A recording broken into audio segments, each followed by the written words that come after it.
नमस्कार, आप देख रहे हैं लोकतंत्र। मैं हूं आपके साथ नेहा दुबे। लोकतंत्र में आज बात होगी जम्मू कश्मीर की। जम्मू कश्मीर के हालात और कई अहम मामलों को लेकर प्रधानमंत्री नरेंद्र मोदी और केंद्रीय गृह मंत्री अमित शाह के बीच आज बैठक हुई। समझा जा रहा है कि दोनों के बीच राज्य में आतंकवादी घटनाओं और वहां के राजनीतिक हालात को लेकर भी चर्चा हुई। वहीं भारतीय सेना के प्रमुख एमएम नरवणे ने जम्मू का दौरा कर सीमावर्ती इलाकों के अंदर जो हालात है उसका जायजा लिया। इस बीच राज्य भर में सीआरपीएफ चेक पोस्ट बनाकर सघन चेकिंग अभियान शुरू कर दिया है। वहीं पुंछ में आतंकवादियों पर बड़ी कार्रवाई के पहले नागरिकों से घरों में रहने की अपील भी की जा रही है। एक रिपोर्ट देखिए।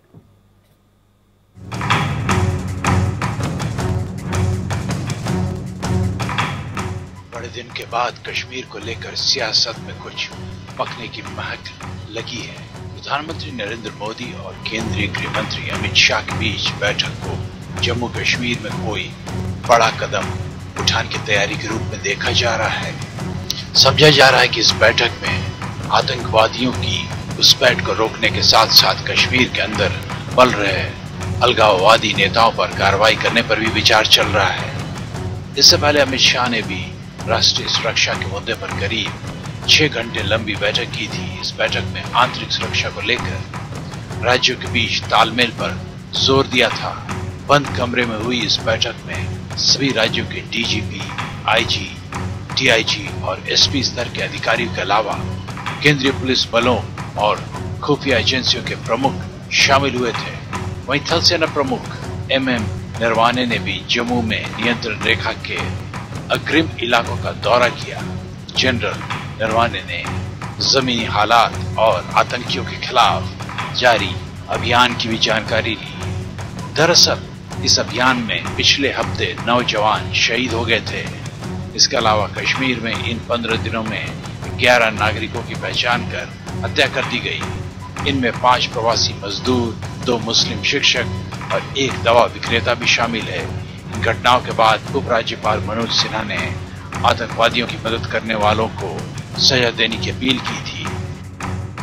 उस पार बैठे लोगों को यहाँ जो आतंकवाद बढ़ाना चाहते हैं, उनको जब ये सूचना मिलती है कि टूरिस्ट इन्फ्लक्स बढ़ रहा है, उनको जब ये सूचना मिलती है कि नहीं इंडस्ट्रियल इन्वेस्टमेंट यहाँ आने वाला है, तो निश्चित रूप से उसमें व्यवधान पैदा करने की एक सोची समझी साजिश है और इस साजिश को नस्तनाबूद करना होगा। इस पूरे इकोसिस्टम को ही समाप्त करने का हर पुरजोर प्रयास किया जाएगा।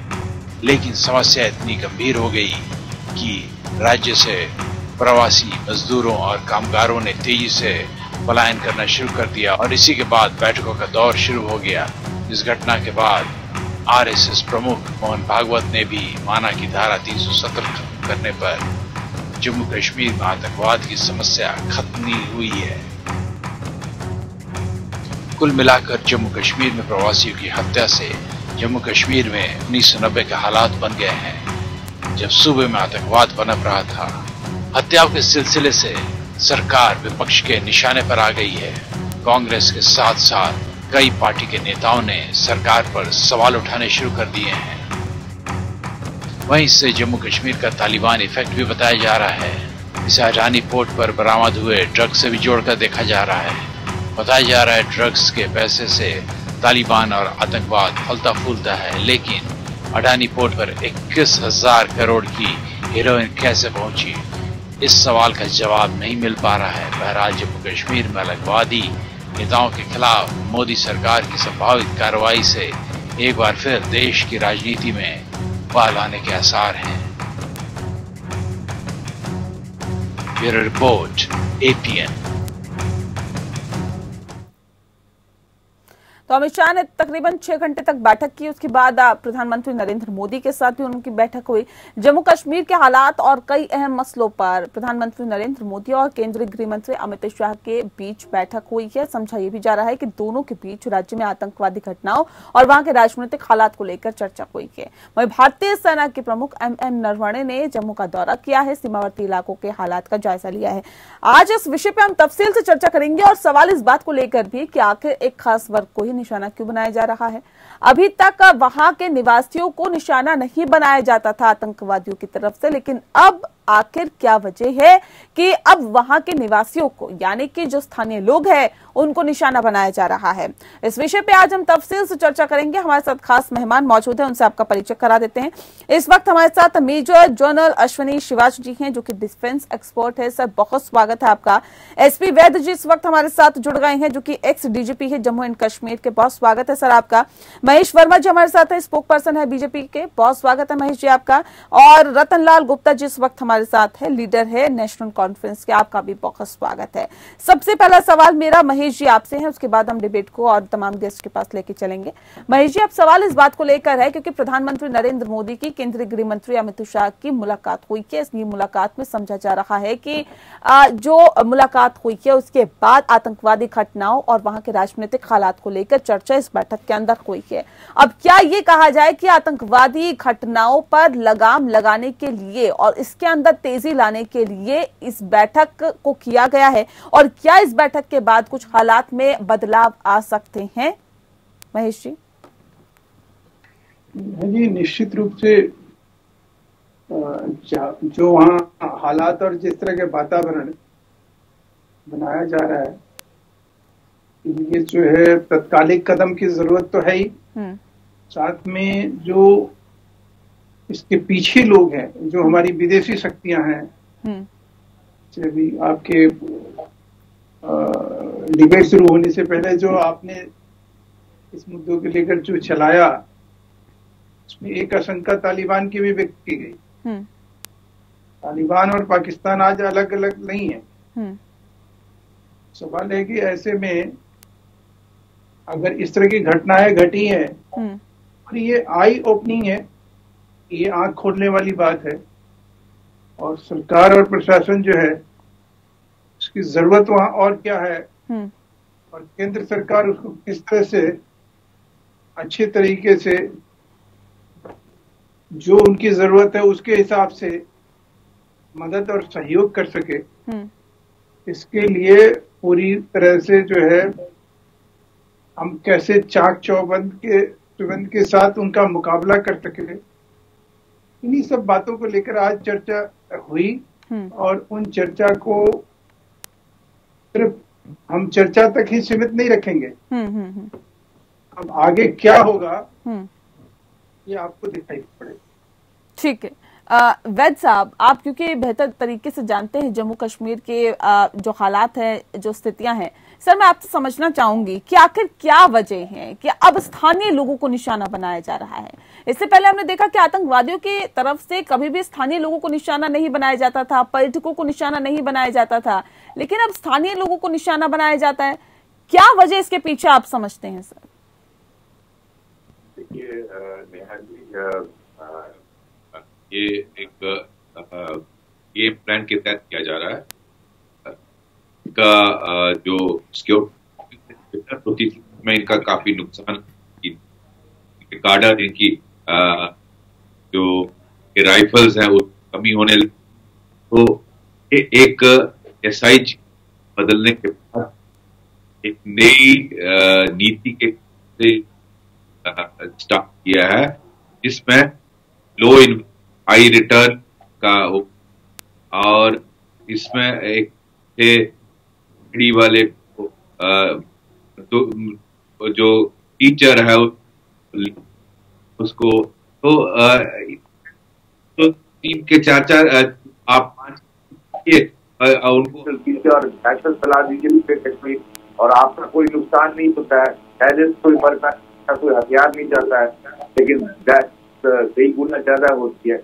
और इसमें माइनॉरिटीज को इसलिए किया जा रहा ताकि जो गवर्नमेंट की एफर्ट कश्मीरी पंडितों का पुत्रपात किया जाए, उसको लाया जाए, उसमें रोक लगाई जाए, और जो माइनॉरिटी बची है वो तालिबान इफेक्ट करके सबको यहाँ से भगाया जाए।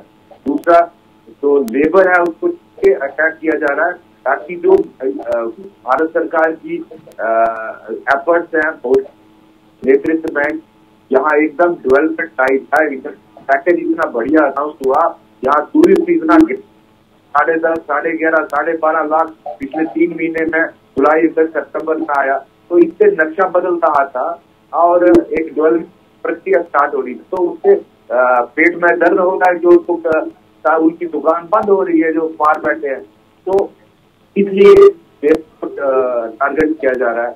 और ये नहीं चाहते हैं हालात नॉर्मल हो, इसको इस जो ISI चाल है इसको डिफीट करना बहुत जरूरी है, क्योंकि इसका नुकसान वहाँ के आम आदमी को हो रहा है। जब लेबर वाला उनका तो की जाएगा, उसके आगे काम सारे उसका। बिल्कुल, और इससे पहले हमने देखा कि रेलवे स्टेशन पे बहुत भीड़ थी। क्या ये माना जाए वैद साहब, क्योंकि जो हालात और जो स्थितियां हैं कि कुछ दिनों में कई लोगों को निशाना बना दिया गया है, उनकी हत्या कर दी गई है, क्या ये माना जाए कि जो दहशत फैलाने की कोशिश आतंकवादियों की तरफ से की जा रही थी या पाकिस्तान की तरफ से की जा रही थी, क्या वो दहशत फैला पाए हैं? क्योंकि हम देख रहे हैं कि रेलवे स्टेशन पर भी काफी भीड़ लग रही है, लोग जम्मू कश्मीर को छोड़ने की कोशिश कर रहे हैं, वहां से निकलने की कोशिश कर रहे हैं, क्योंकि लगातार इस तरह की गतिविधियां हैं वहां पर बढ़ रही है, लगातार आतंकी गतिविधियां बढ़ रही है। लेकिन ये तो सोच के धारा 370 नहीं हटाया गया था वैद साहब, और ये सोचा था कि जब धारा 370-35 से खत्म किया जाएगा या फिर निष्क्रिय किया जाएगा उसके बाद हालात बदलेंगे। लेकिन क्या जमीनी स्तर पे हम हालात बदलते हुए देख रहे हैं क्या? मेरा ये कहना है 370 हटाना एक कदम, उसका ये मतलब नहीं अब कुछ नॉर्मल हो। जैसे लेफ्टिनेंट गवर्नर साहब कह रहे थे, इको सिस्टम को डिमोलिश करना बहुत जरूरी है। आप मुझे बताइए, मैं एक छोटी सी एग्जांपल देता हूँ। सैयद अली शाह गिलानी का आपने उसको SKI में सारी इंटरनेशनल कॉन्फ्रेंस, सारी इम्पोर्टेंट कॉन्फ्रेंसेस, VIP विजिट वहां होते हैं, वो पल पल की खबर देता है। ये मैं एग्जांपल दे रहा हूँ इकोसिस्टम की। इन चीजों को तो पिछले कितने सालों से हुआ, उसको डिमोलिश करना बहुत जरूरी है। आपने ये बात हालात देखे किस बदल रहे थे। यहाँ एक वार हो रही है पाकिस्तान की तरफ से, तो वो का मुकाबला करना बहुत जरूरी है। इसके जो ठीक है, इसको बहुत जल्दी इसको रोका जाएगा, इसका हल ठीक है, बिल्कुल। लेकिन इसका मुकाबला करना बहुत जरूरी है वैद साहब, बहुत सही बात आपने कही है। एक बहुत महत्वपूर्ण सवाल मेरा अश्विनी शिवाजी जी आपके साथ है। सर, सवाल ये है कि किस तरह से सेना किस तरह से आंतरिक हमलों के खिलाफ एक्शन कर सकती है, कार्रवाई कर सकती है, और ये कितना चुनौती भरा रहता है फिलहाल सेना के लिए, जो हालात फिलहाल है इस हालात में? नेहा, बिल्कुल। देखो, जैसे DGP साहब भी बता रहे थे, ये माहौल थोड़ा सा चेंज हुआ है, इसमें कोई शक और सवाल नहीं कि जो हमारा ये ऑल आउट ऑपरेशन था वो भी बहुत सक्सेसफुल रहा है, और 400 से लेके 450 करीब आतंकवादी 2 साल में मारे गए। ऑल आउट ऑपरेशन के कारण काफी माहौल में बदलाव आया। NIA ने पूरा का पूरा इनके फंड चोक कर दिए, पत्थरबाजी नहीं हो रही थी, और ऐसे में एक घबराहट हो गई थी। ये छोटी फोर्सेस को फेस नहीं कर सकते, हथियारों की कमी थी, अम्यूनिशन नहीं था, और ISI प्रेस डाला था करके दिखाओ। तो ये जो हाइब्रिड वारफेयर है, ये एक नई चुनौती है। उसमें क्या होता है, OGW या स्लीपर सेल को एक छोटी पिस्टल दे दी जाती है और वो समाज का हिस्सा होते हैं। अनसस्पेक्टिंग विक्टिम, जिस प्रकार से मक्खनलाल बिंद्रू है, प्लस जो एक हेडमास्टर टीचर थी, और दूसरे ये नॉन लोकल माइग्रेंट वर्कर्स है, इनको टारगेट करके इनकी वजह दोनों की अलग अलग है। कश्मीरी पंडित और कश्मीरी सिख को तो इसलिए कर रहे हैं, उनको डर लग रहा है कहीं जिस प्रकार से प्लान बना रही है गवर्नमेंट कश्मीरियों को वापस पंडित को लाने के लिए, डिलिमिटेशन की प्रोसेस जो चल रही है, एक इंडस्ट्री पॉलिसी भी आ रही है, तो उनको डर था कि कहीं इनको बसा तो नहीं देंगे दोबारा।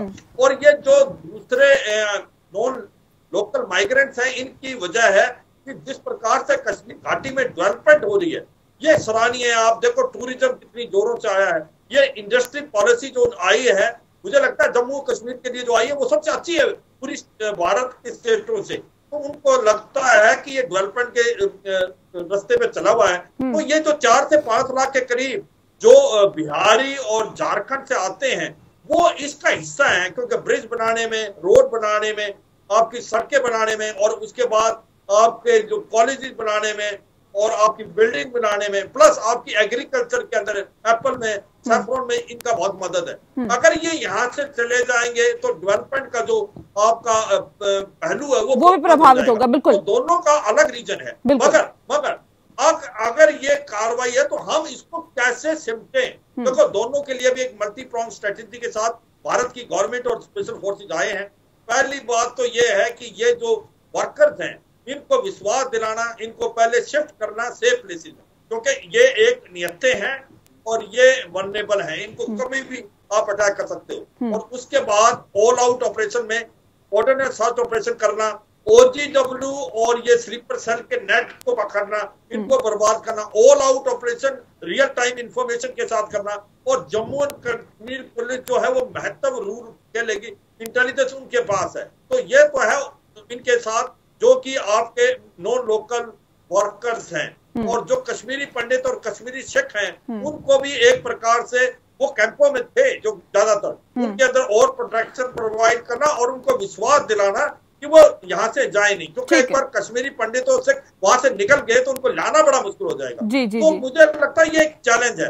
दूसरा नेहत सबसे बड़ा चैलेंज है, ये 7 से 8 हजार लश्कर तोबा जैसे मोहम्मद के आतंकवादी जो अफगानिस्तान में तालिबान के साथ कंधे से कंधा मिला के लड़ रहे थे, वो भी अभी पाकिस्तान ऑक्यूपाइड कश्मीर में आ गए हैं और इनके पास M4 और M16 वेपन है। तो ये भी अभी इन्फिल्ट्रेट कराने की कोशिश करेगा पाकिस्तान। और ये अभी नवंबर तक, दिसंबर तक नहीं, ये चैलेंज बहुत बड़ा है सर जिसका जिक्र आप कर रहे हैं, उस पर भी हम बातचीत करेंगे।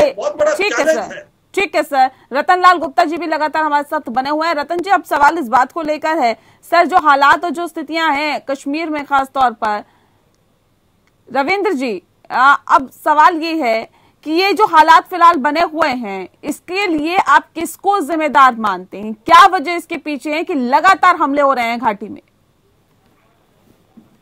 देखिए, बात यह है कि पिछले 30 साल से देने हफ्ते से जम्मू कश्मीर जो है उसमें मिलिटेंसी का प्रकोप रहा है।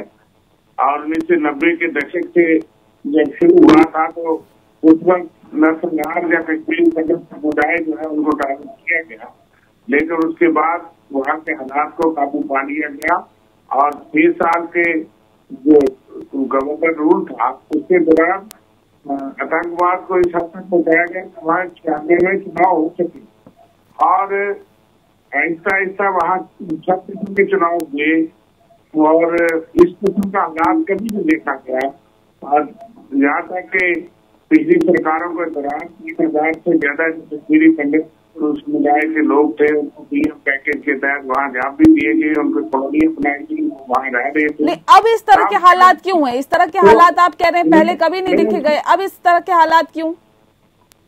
मैं उसी पे आ रहा हूँ कि ये पहली बार, क्योंकि जो लेबर भी बिहार से यूपी से वहां से निकल के आ रहे हैं, उन्होंने भी ये कहा कि हम 40-40 साल से यहाँ आ रहे हैं लेकिन ऐसा हुआ नहीं। इसलिए अचंभे की बात यह है कि अचानक ये क्यों हो रहा है। और उसमें जरूरी है कि minority community, Sikh, Hindu, Christian भी टारगेट हुए और 59 लोग पिछले 2 साल में जो है वो यहाँ पे टारगेटेड किलिंग हुई और 59 लोगों में हिंदू, मुस्लिम, सिख सब हैं।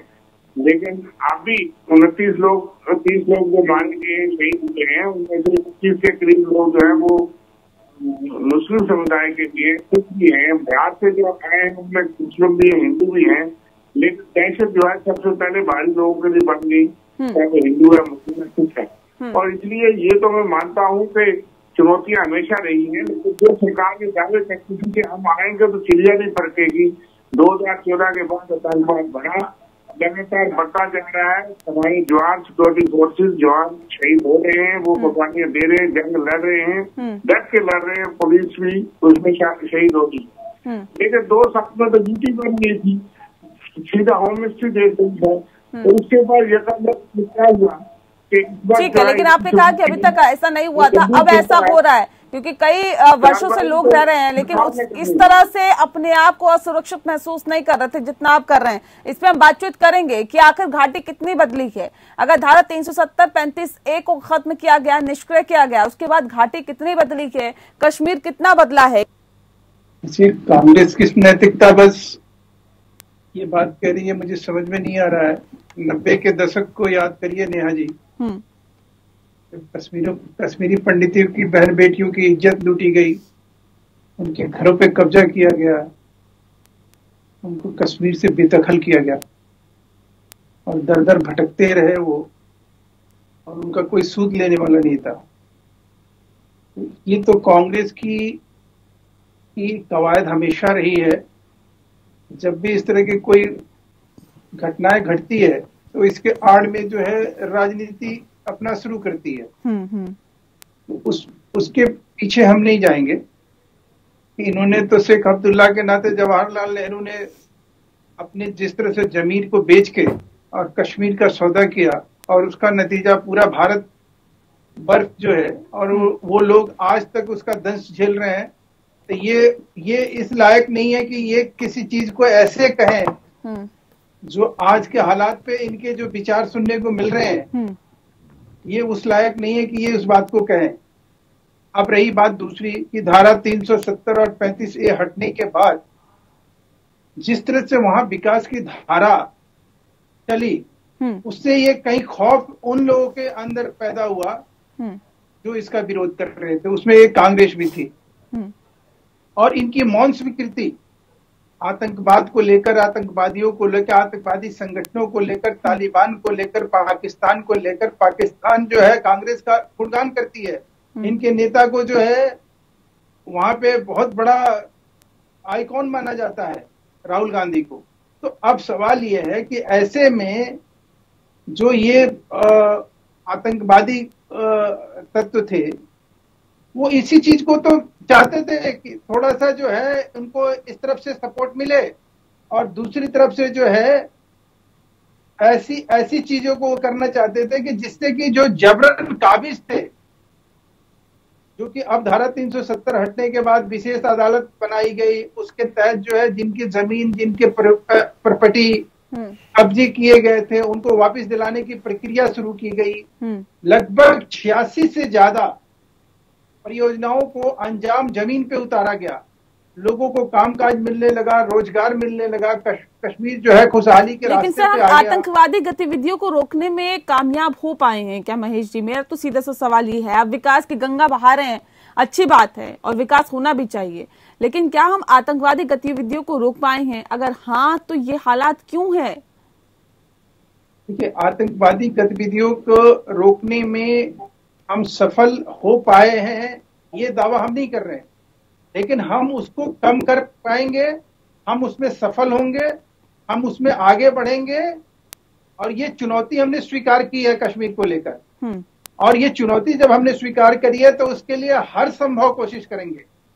इन लोगों के, ये जो कांग्रेस है, नेशनल कॉन्फ्रेंस है, महबूबा मुफ्ती है, या जो इनके और अनाप शनाप जो ये 5 परिवार था जो ये पूरे कश्मीर को शोषण करता था, और इस शोषण से जो है ये जो कोड भारतवर्ष के माथे पे ये जो कलंक लगा हुआ था, उसको कुछ हद तक आज हम लोगों ने धोने में हम सफल रहे हैं। ठीक है, उसका इलाज करने में हम सफल रहे हैं। ठीक है, इस चीज को तो आप मानेंगी और पूरी दुनिया भी मानती है इस चीज को। ठीक है, वैद साहब भी लगातार हमारे साथ जुड़ा हुआ। वैद साहब, सब सवाल इस बात को लेकर है सर, जिस तरह से गैर कश्मीरियों पर लगातार हमले किए जा रहे हैं, ऐसे में क्या स्थानीय पुलिस उन्हें सुरक्षा देने में क्या सक्षम है क्या? अगर नहीं तो क्या चुनौती है सर, क्या दिक्कतें आती है स्थानीय पुलिस को कि सुरक्षा नहीं दे पाती? देखिए नेहा जी, कुछ जरूरी है, और बाहर के मजदूर हैं, ये लाखों की तादाद में हैं, तो इनको पुलिस स्टेशन में तो रखना इम्पॉसिबल है। नंबर 2, इनका रहना ही, इनको काम करना, ये कहीं मजदूरी कर रहे हैं, कहीं रेहड़ी चला रहे हैं, कहीं कंस्ट्रक्शन कर रहे हैं, तो इसको इसमें, लेकिन हमारी मैसिव डिप्लॉयमेंट है पैरामिलिट्री फोर्सेस की, इंडियन आर्मी की, तो ये सब मिलकर अगर इसको करें तो इसको एरिया सिक्योरिटी की जा सकती है, इसको सिक्योर एरियाज में रिसेटल किया जा सकता है। लेकिन जहां जहां ये काम कर रहे हैं,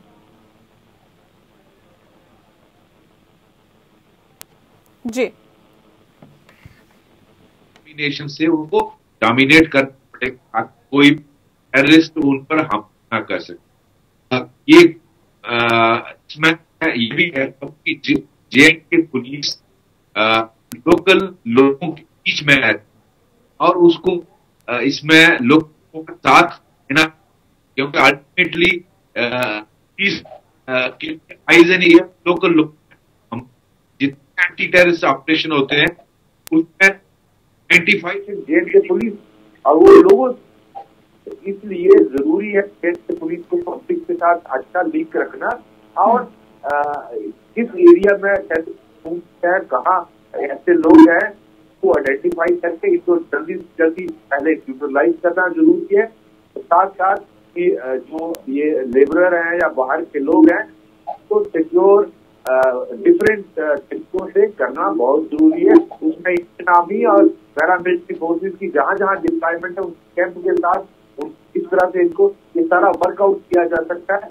हमने पिछले 30 सालों में बहुत चैलेंजेस देखे, डिफरेंट फेजेस देखी, यहाँ तक कि विदाई अटैक का एक नया माहौल चला था जब सुसाइडल अटैक होते थे, उस फेज को भी देखा और उसको भी ओवरकम किया।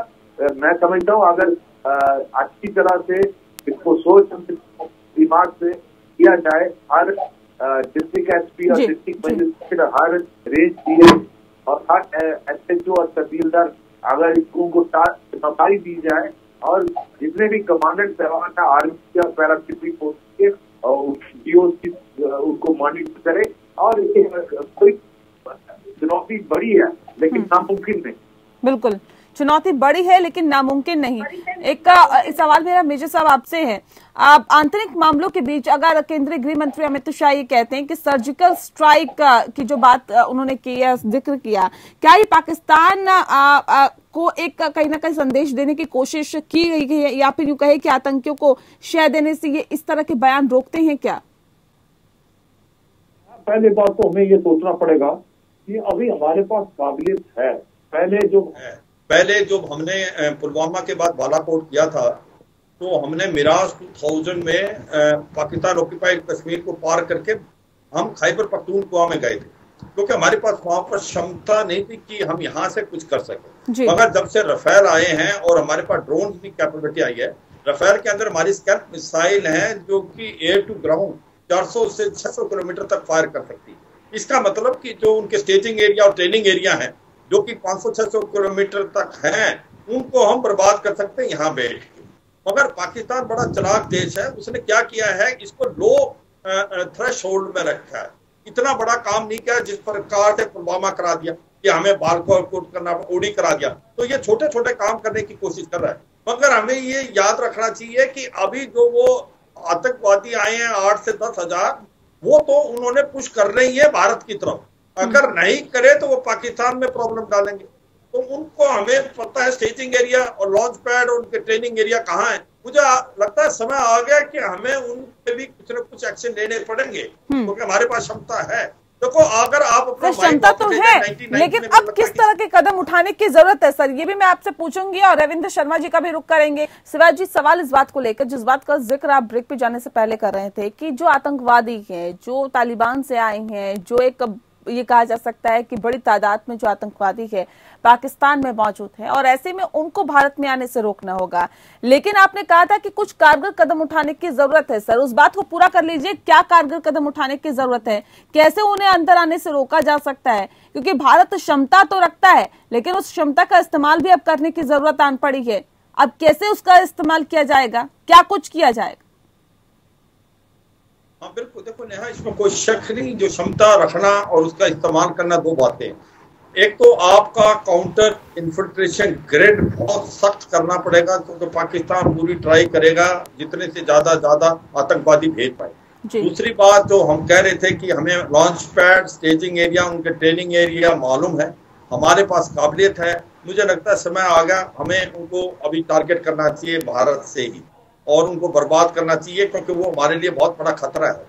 तीसरी बात है कि अंदर जो कश्मीर घाटी के अंदर है, हमारा जो काउंटर टेररिज्म ग्रिड है उसको और स्ट्रॉन्ग करना, इंटेलिजेंस को रिफाइंड करना, जो JNK पुलिस है उसका ज्यादा इस्तेमाल करना और कोऑर्डिनेट सर्च ऑपरेशन ज्यादा करना, क्योंकि वो थोड़े दिन पहले हमने बंद कर दिए थे क्योंकि वो इनकन्वीनियंस देती है लोगों को, स्पेशली अर्बन एरिया में जैसे श्रीनगर, कुपवाड़ा और बाकी जो टाउन है सदर्न कश्मीर के।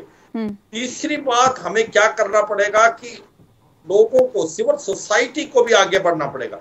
वो एक साइलेंट होंगे तो फिर प्रॉब्लम है। मुझे लगता है इस बार बहुत फर्क है।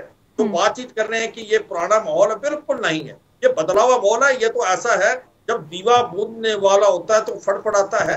तो आतंकवाद का लास्ट फेज है ये, और इसलिए वो ज्यादा फड़फड़ा रहे हैं। मगर अगर हम सोच समझ के मल्टी प्रोंग स्ट्रेटेजी से काम लेंगे तो मुझे लगता नहीं कि कोई प्रॉब्लम होगी। ये एक विश्वास दिलाना, हमें इनको जो आए हुए हैं ये लेबरर प्लस कश्मीरी पंडित और कश्मीरी सिख को, उनको लोकल प्रोटेक्शन देना, सिविल सोसाइटी आगे बढ़ना, और उसके बाद हमारे काउंटर टेररिज्म ऑपरेशन को तेज करना और हार्ड हिट के साथ ऑपरेशन करना, अपने इंटेलिजेंस को रिफाइन करना, और जम्मू और कश्मीर जो पुलिस जो एक बड़ा बेहतर रोल खेलेगी, क्योंकि वो वहां ग्राउंड पे है, उनके पास रियल टाइम इंफॉर्मेशन है, ज्यादा ऑपरेशन उनकी बिल्कुल एक कारगर कदम उठाने की कोशिश करनी चाहिए, जिसका जिक्र अश्विनी शिवाजी जी आप कर रहे हैं। वाकई में बहुत बेहतरीन और बहुत महत्वपूर्ण बात आपने कही है। रविंद्र शर्मा जी, आप लोगों को क्यों ऐसा लगता है कि सरकार की नीतियां इसके लिए जिम्मेदार हैं जो घाटी में इस वक्त जो हालात बने हुए हैं? महेश जी को अभी आपने थोड़ी देर पहले सुना होगा, इनका कहना है कि अब वहां पर विकास की गंगा बह रही है, लोगों को रोजगार मिलेगा, ये सब चीजें आप लोगों को पसंद नहीं है, इसलिए आप लोग इसका विरोध करते हैं और नीतियों पर सवाल उठाते हैं। क्या वाकई ऐसा है क्या कि विपक्ष होने के नाते ही सिर्फ विरोध कर रहा है? सुनिए मेरी बात को जरा, देखिए एंकर हैं आप, और मैं भी उस पेशे से रहा हूँ। जहाँ तक डिफेंस एक्सपर्ट या पुलिस एक्सपर्ट की डोमेन है, उसमें मैं बिल्कुल कमेंट नहीं करूंगा, ये उनकी जानकारी है। और सरकार के पास हर तंत्र में हम सरकार के साथ हैं, कॉन्ट्रैक्ट ऑपरेशन पर जो भी कार्य करना है, लेकिन हमने कभी उसकी राजनीति नहीं की। लेकिन ये सदैव जो भारतीय जनता पार्टी के साथ बैठे हैं, ये मुझे जो बताए कि लोग मारे जा रहे हैं और हम ये भी ना कहें कि उनको सुरक्षा करो, ये कैसी राजनीति है? जब प्रधानमंत्री उस वक्त नरेंद्र मोदी जी मनमोहन सिंह जी को ये पूछते थे, वो खून बताते थे कि ये बीएसएफ आपकी, आर्मी आपकी, पुलिस आपकी, ये बारूद कहाँ से आता है, ये आतंकवादी कहाँ से आते हैं? जब वो विपक्ष में थे, प्रधानमंत्री कैबिनेट थे, जब वो सवाल करते थे राजनीति थी या क्या थी? उस वक्त आप कहाँ से 300 किलो आईडीएक्स पुलवामा आया, अब कहाँ से ड्रोन के जरिए जम्मू एयरवेज पे हमला हो रहा है? इनको परेशानी क्या है कि अगर कोई बात की जाए, ये इनसेंसिटिव है टू द सिविलियन किलिंग। उनसे लोग मारे गए टारगेटेड। 28 अक्टूबर से ये प्रक्रिया जारी है, आज नहीं हुई है, लेकिन आपकी इंटेंसिटी बढ़ी है। क्यों बढ़ी है, कौन जिम्मेदार है? इसका जवाब विपक्ष में देना। हमने कभी यहाँ डीजीपी वैसा बैठे, मैं 20 साल से पार्टी का पुलिस फोर्स में, हमने कभी ऑपरेशन के खिलाफ सवाल उठाए, हमने कभी इसमें राजनीति नहीं की। जिन पार्टियों की बात करिए, लेकिन ये इनको पता होती है इतिहास कि अगर मकबूल शेरवानी थे, वो नेशनल कॉन्फ्रेंस के वर्कर थे, मैं नेशनल कॉन्फ्रेंस का वर्कर नहीं हूँ, उनका स्पोक्समैन नहीं हूँ, लेकिन इतिहास को तोड़ता मोड़ता नहीं हूँ। शेख अब्दुल्ला का भी रोल रहा, अगर उसने उस वक्त सपोर्ट किया, किया, जवाहरलाल नेहरू का भी रोल था कि जम्मू कश्मीर हिंदुस्तान का टूटा गया। महाराज ने दस्तखत की 26 अक्टूबर को, इतिहास को बड़ा पड़ गया है, हम जानते हैं, लेकिन हम राजनीति की बात नहीं है। सुरक्षा देना सरकार का काम है कि विपक्ष का है? आज हम ये भी ना कहें कि वहाँ बिहारी मारा है, यूपी मारा जा रहा है, जम्मू का मास्टर मारा जा रहा है, सिख मारा जा रहा है। महेश जी जवाब दीजिए, जवाब दीजिए सर। इनको एक ही चश्मा क्यों लगता है? 1990 के आप कहते हैं कि हालात बहुत खराब थे, हम भी मानते हैं, ठीक है। उस वक्त की सरकार थी, जगमोहन जी गवर्नर थे, आप उनको समर्थन दे रहे थे। ठीक है, जो सवाल उठाया उसका इन्होंने जवाब नहीं दिया। कांग्रेस की सरकार नहीं थी, मगर आज आप फिर नब्बे के दाने पे पहुंच गए हैं और सवाल भी ना करें, ये भी ना इनको दिखाएं कि आप करिए कार्रवाई, हम आपकी कार्रवाई के साथ पाकिस्तान के खिलाफ करिए, इंसर्जेंसी के खिलाफ करिए, टेररिस्ट के खिलाफ करिए। आपने तो कहा था कि रूट का 70-65 के बाद सब समाप्त हो जाएगा। ठीक है सर, जवाब सुन लेते हैं महेश जी से अब। ठीक है महेश जी। यह जी सवाल है कि जिन्होंने पूरे कश्मीर को इन्होंने पाकिस्तान बना दिया, धारा 370 जिसको लगाया इन्होंने, 35A लगाया इन्होंने, जिसके तहत इन्होंने कश्मीर को उन 5 परिवारों को सौंप दिया, उन लोगों ने कश्मीर की वो हालत करी कि वहां हिंदू नाम का कोई चीज बनाई। आज जब वहां पे लाल चौक जो है, जहां तिरंगा फहरा नहीं सकते हैं, वहां जब कृष्ण जन्माष्टमी का जुलूस और जलसा निकलता है, स्वाभाविक रूप से ऐसी प्रतिक्रिया तो उन आतिताइयों की तरफ से आएगी। जब वो देखेंगे कि भाई इस तरह से जो है शंकराचार्य मंदिर में घंटी भी बज रही है और कृष्ण जन्माष्टमी का जो है वो झांकी भी निकल रही है। दूसरी बात कि ऐसे हालात जो है, क्या धारा 370 और 35A के तहत रहते हुए कभी सोचा गया, कभी ऐसा प्रयास किया गया? नहीं किया गया। हुआ उल्टा ये कि वहां जो कश्मीरी पंडित थे उनको बेदखल कर दिया गया। इन्होंने पूरी तरह से कश्मीर आतंकवादियों के हाथ में सौंप दिया। अब ये उसके ऊपर सवाल उठाएं, ये उन्हीं गुंडों की बदमाशी को ये गलत ठहराएं जिनके हाथ में बंदूक देने का काम इन्होंने किया, जिनको इन्होंने बिरयानी खिलाने का काम किया, ठीक, इन्होंने जलाने को जिंदगी भर कभी। लाल चौक पे तिरंगा फहराया जाता है और झांकियां निकलती है, ये अच्छी बात है सर, लेकिन अब हिंदू भी तो मारा जा रहा है। जब आप जाति और धर्म की बात करते हैं तो पिछले 10-12 दिनों में कितने हिंदू मारे गए हैं, ये सोचा है क्या सर? हमने कब कहा कि नेहा जी वहां ऐसा नहीं किया जा रहा है, वहां टारगेट किलिंग हो रही है। इस चीज को कौन मना कर रहा है? हम तो ये कह रहे हैं कि हम आतंकवाद में वहां हमने चुनौती खुद से पैदा करी है ना। धारा 370 बीजेपी ने हटाई है, 35 से हमने हटाई है। हमें कश्मीर को गुलजार करना है। हमें कश्मीर में फिर से उसी तरह से कश्मीरी पंडितों को उनके आपने हटाई है सर, इसमें कोई दो राय नहीं है, लेकिन अब जो हालात है उसके बाद ये सवाल उठ रहे हैं कि अगर ये धाराएं हटाई गई है उससे पहले क्या तैयारी हमारी प्रॉपर नहीं थी, पुख्ता नहीं थी? ये भी सवाल मैं पूछूंगी, हमारे साथ विशेषज्ञ भी मौजूद है। वैसा सवाल इस बात को लेकर है सर, जो हालात फिलहाल घाटी में बने हुए हैं, जिस बात का जिक्र अभी ब्रेक पे जाने से पहले महेश जी कर रहे थे कि हमने हटाया धारा 370 को, हमने निष्क्रिय किया, 35 को हमने निष्क्रिय किया आपने निष्क्रिय, हम मना नहीं कर रहे हैं, लेकिन अब सवाल इस बात को लेकर है क्या तैयारी प्रॉपर नहीं थी, पूरी नहीं थी? अगर हाँ तैयारी थी तो इस तरह के हालात अब क्यों हैं? और दूसरा सवाल मेरा ये भी है सर आपसे कि जम्मू कश्मीर में IB, NIA, सेना, CRPF के सीनियर अधिकारी इस वक्त कैंप कर रहे हैं और जो हर एक इंटेलिजेंस इनपुट को मॉनिटर कर रहे हैं। कैसी संभावित रणनीति होनी चाहिए, किस तरह की रणनीति पर अब काम हो सकता है? वैद साहब, लेकिन जब आया उसमें तो मैं समझता हूँ उसको हटाने के लिए जो शक नहीं है और पूरे तरीके से हटाया गया। इन जो टेररिज्म की जंग है, एक पड़ोसी मुल्क आ रहा है और बहुत सारी चीजें आपके कंट्रोल में नहीं है, क्योंकि वहां से ऑर्केस्ट्रेट करने वाले के पास है। लेकिन इसको आहिस्ता आहिस्ता इसका जो इकोसिस्टम है, इसको जो सपोर्ट करता है, इसको जैसे पौधे को पानी दिया जाता है, इस तरह जो टेररिज्म को पनपाया, इसको बढ़ाने के जो हालात हैं उनको ओवरनाइट नहीं किया जा सकता, उसमें वक्त लगेगा।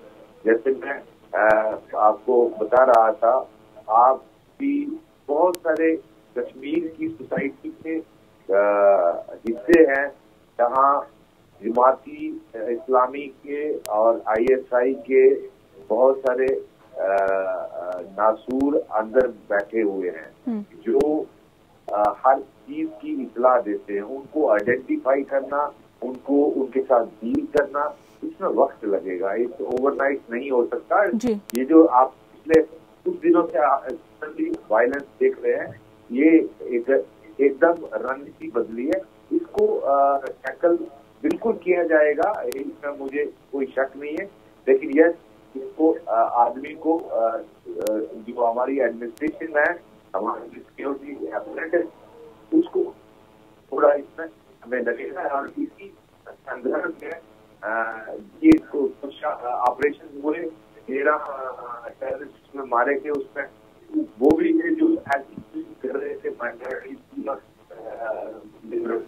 लेकिन आप मंत्री है, उन्होंने जो भेजी है दिल्ली से इंटेलिजेंस एजेंसी के चीफ भेजे हैं, आप इस चीज को खबर ला रहे हैं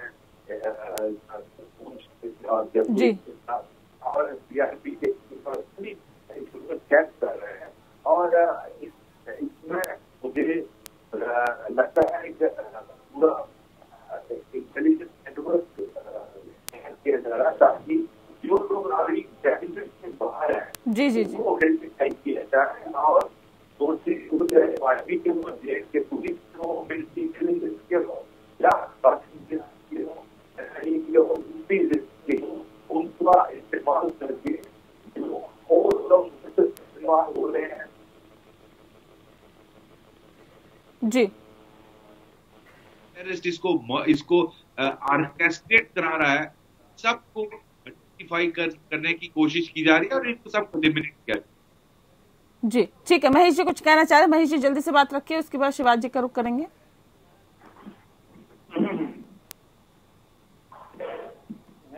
ये एक बहुत बड़ा चैलेंज है। जब आप कहोगे कि ये जिस प्रकार से टारगेट किलिंग हुई, क्या हम इसके लिए तैयार थे? देखो, ये तो एक सरप्राइज था। इसका मतलब हमारा इंटेलिजेंस आपको और रिफाइन करना पड़ेगा, क्योंकि जिस प्रकार से रणनीति अभी पाकिस्तान की ISI ने की, ये एक सरप्राइज कर दिया बिल्कुल। मगर मुझे लगता है कि भारत की सिक्योरिटी फोर्सेस के अंदर ये काबिलियत है, और वो जो जिस प्रकार से ग्रिड को रिफाइन किया है, ऑपरेशन को बदला है, और मुझे लगता है धीरे धीरे सिचुएशन को नॉर्मल ला देंगे। जब पॉइंट आ रहा था कि आर्टिकल 370 और 35A के बाद आप तैयार नहीं थे, मुझे लगता है कि बहुत अच्छी तैयारी की गवर्नमेंट ने, क्योंकि 2 साल में कुछ नहीं हुआ। लोग कह रहे थे सड़कों पे लोग आ जाएंगे, इस प्रकार से एक प्रकार प्रिपरेशन की थी, बहुत अच्छी बात थी। मगर अभी जो है वो एक छोटा सा सेटबैक है। आपका जो पुंछ रजौरी में भी ऑपरेशन हो रहे हैं, और प्लस ये एक नया हाइब्रिड वॉरफेयर है। इसके लिए हमें अपनी स्ट्रेटेजी बदलनी पड़ेगी, पुरानी स्ट्रेटेजी काम नहीं देगी। और एक चीज और सर, ये जो खुफिया एजेंसियां हैं विभिन्न स्तरों के, इनमें क्या समन्वय बेहतर करने की जरूरत आप समझते हैं क्या?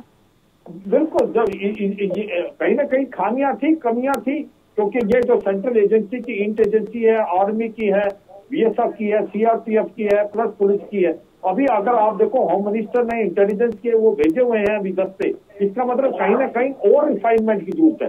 आपकी हॉरिजॉन्टली और लैटरली दोनों तरफ से इंटेलिजेंस पास होनी चाहिए, रियल टाइम इंटेलिजेंस, जिसका रोल बहुत ज्यादा प्ले करता है जम्मू एंड कश्मीर की पुलिस।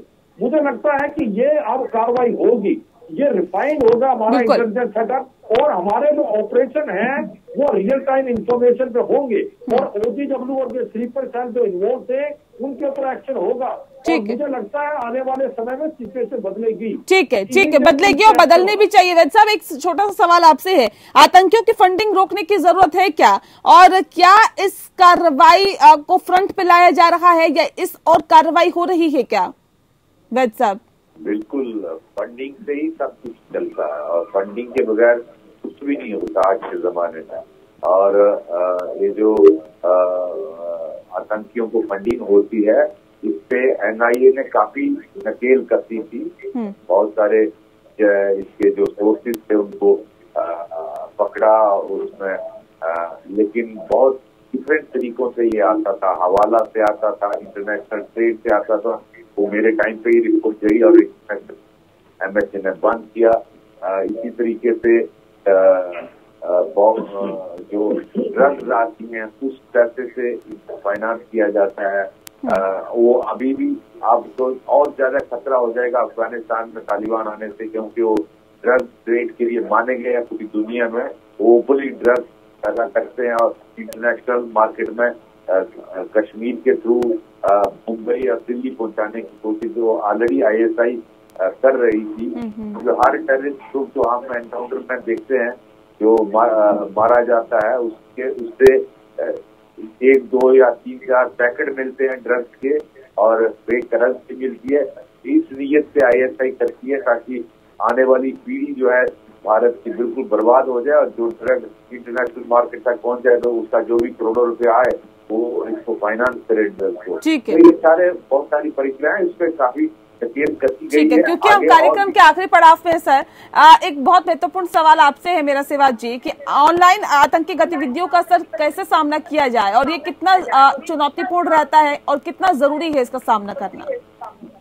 बहुत जरूरी नेहा, देखो आज का मॉडर्न वर्ल्ड के अंदर ऑनलाइन में अगर आप नहीं मॉनिटर कर पाएंगे तो आपको जो है एक प्रकार से पिछड़ जाएंगे। तो अगर आपने सक्सेसफुल ऑपरेशन करने हैं तो साइबर वारफेयर एक बहुत बड़ी जरूरत है और मुझे लगता है भारत ने इसमें बहुत तरक्की कर दी है। और ये जो इंटरनेट वगैरह बंद करते हैं ये उसी के लिए कार्रवाई है। तो मुझे लगता है कि जिस प्रकार से साइबर वारफेयर है आपको पहले ही पता होना चाहिए कि कौन क्या करने वाला है। ये मुझे लगता है कि हमारे अंदर ये काबिलियत आ गई है और ये कोऑर्डिनेशन इंट एजेंसी करेंगी और इससे क्या होगा कि पहले ही पता लग जाएगा कि कोई ऐसा हादसा होने वाला है या उनके मन में क्या है। तो साइबर वारफेयर का इस्तेमाल करना, आर्टिफिशियल इंटेलिजेंस का इस्तेमाल करना, इससे क्या होगा कि आप पकड़ करेंगे।